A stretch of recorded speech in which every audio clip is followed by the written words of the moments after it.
Hey everyone, welcome back to the 31 Days of Horror. It's night 16. What I've got for you tonight is a review from this particular set right here. This is the Dai Gothic Japanese, you know, ghost story type things. Um, what I'm reviewing is The Snow Woman. Now, you have seen this story before. If you've seen Qui-Gon, it's in there. If you've seen the Tales from the Crypt movie, it's in there too. That was the one with the gargoyle. The basic plot of this: two guys are up in the mountains, and it's snowing really badly, so they're gonna stay at this like hut thing that's up there. During the night, a snow woman comes in. It's a supernatural being that like controls snow and ice and everything, and kills the old guy.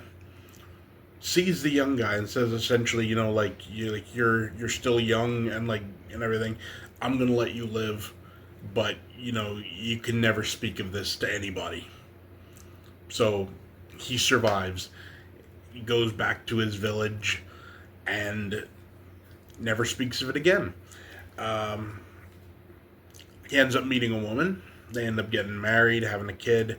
Uh, Eventually, he tells his wife what he saw that night.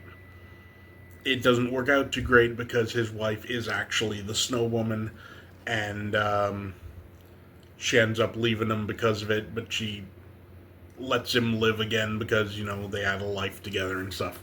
That's the basic story. Now, this particular movie takes it in some different directions. Adds a bunch of subplots, like instead of just being like a woodcutter, he's like a apprentice, uh, like statue maker. And there's a whole thing where they want him to like carve this statue out of like this tree, and then there's this like other like samurai official that shows up that decides he wants his wife. Um, so they go above and beyond to like get rid of him and stuff. There's like a medium at one point that learns who the Snow Woman is and everything. Um, was all this necessary? Not really. This works better as a short story. So if you put this up against Qui-Gon, Qui-Gon wins because it's a much more succinct version of the story. Is this a bad movie though? No. Um, the acting is awesome all the way around. The effects are pretty decent. It's got this like you see the with like the gold eyes and everything, which is honestly quite a creepy little design feature, but I really appreciate.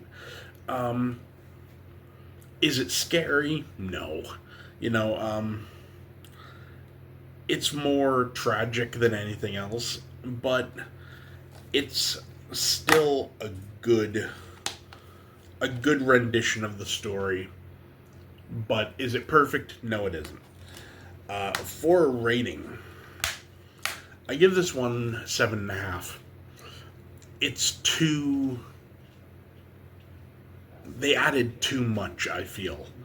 The heart of the story is what they should have stuck with. But still, you can definitely do worse, and this particular set is gorgeous. So, yeah. Next couple of days, I'm going to be reviewing the next two movies in this set as well. So, yeah. Uh, I'll leave it at that. That's it for me. See you next time.